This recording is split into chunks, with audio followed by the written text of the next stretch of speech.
आणि त्या ठिकाणी महाराज गोवर्धन पर्वताची त्या ठिकाणी पूजा केली. प्यार से कहिए राधे श्याम.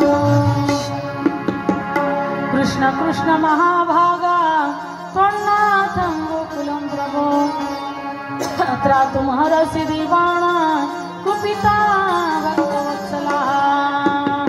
त्या ठिकाणी असताना खरोखर इंद्र मात्र कुपित झाला. माझी सेवा याने बंद केली म्हणून 7 दिवस 7 रात्री मुसळधार पाऊस चालू होता. त्या ठिकाणी सगळं पाणीच पाणी झालेलं होतं. मग सगळे गाई गोपाळ त्यांना शरण गेले, गोप गोपी. मग भगवान श्रीकृष्ण परमात्म्याने त्या ठिकाणी गोवर्धन पर्वत उचलायचा प्रयत्न केला. सगळ्यांनी मिळून उचलला, पण सगळ्यांचं निमित्त होतं. कुणी काठे लावल्या, कुणी खांदे लावले, कुणी डोकं लावलं, पण हे निमित्त होतं. पण पर्वत उचलला तो भगवान गोपाल कृष्णकडे आणि कृष्णकडे आला. जय. तेरे सब संकट मिट जाए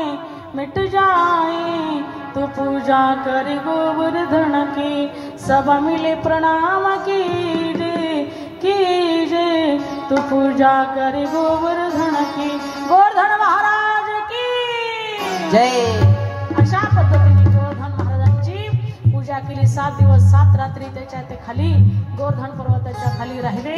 आणि त्या ठिकाणी भगवंताला सगळे म्हणू लागले, अरे देवा कृष्णा, आम्ही कुणी बाहेर जातो, कुणी पाणी प्यायला जातो, कुणी वडापाव खायला जातो, पण तू म्हटले किती दिवस झालं करंगळी लावून बसल्या, अजून काही करंगळी काढली? झोपल्या का काय? प्यार से काही राधेश्याम. हा, करंगळी लावून बसला म्हटले, अजून तू करंगळी काढली नाही. तू जा म्हटली, जरा हे बाहेरून जरा फेरा मारून. हा, कृष्ण म्हणले जाऊ द्या, तुम्हाला लईच माझी काळजी आहे ना. तर भगवंताने थोडा हात खाली घेतला, सगळ्याच्या काट्या कडाकड मोडल्या, हात सुद्धा मोडले. हे कृष्णा वाचव, कृष्णा वाचव, कृष्णा वाचव, कृष्णा वाचव, कृष्णा वाचव, कृष्णा वाचव, कृष्णा वाचव. सगळ्यांनी त्या ठिकाणी कृष्णाने परत असणारी करंगळी लावली. सगळ्यांनी आपापल्या काठ्या काढल्या, आपापले डोके काढले, आपापले हात काढले. एकट्या कृष्णाने त्या ठिकाणी गोवर्धन धारण केला. त्यावेळेस सगळे तोंडात बोटं घालू लागले. अरे बापरे, हा नंदराजीचा पोरगा नाही म्हणे, हा कुणीतरी देवच आहे. तेव्हापासून कृष्णाच्या पाठीमागे सगळं घोळकं. हे कृष्णा सांग ना, तू कोण आहे? देव आहे का कृष्ण आहे? आमचा मित्र आहे का? गोप आहे का?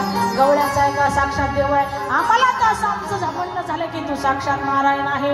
हा, देव म्हटले नाही नाही, मी नारायण बिरायण नाही. म्हटले नारायण जर आहे म्हटलं तर ही मला देवरात ठेवतील, निवद दाखवतील आणि दरवाजा बंद.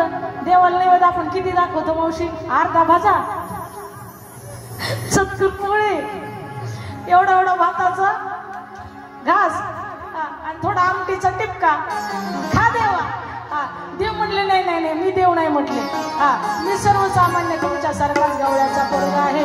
प्यार से कहिए राधेश्याम. आज या ठिकाणी आऊसाहेब जिजाऊ माता, राष्ट्रमाता यांची जयंती आहे. त्या निमित्ताने कुमारिका राधादेवी या ठिकाणी पवाडा म्हणणार आहे आणि थोडंसं 10 मिनिटं तिच्यासाठी आपल्याला द्यायचे. गोपाल कृष्ण भगवान जय.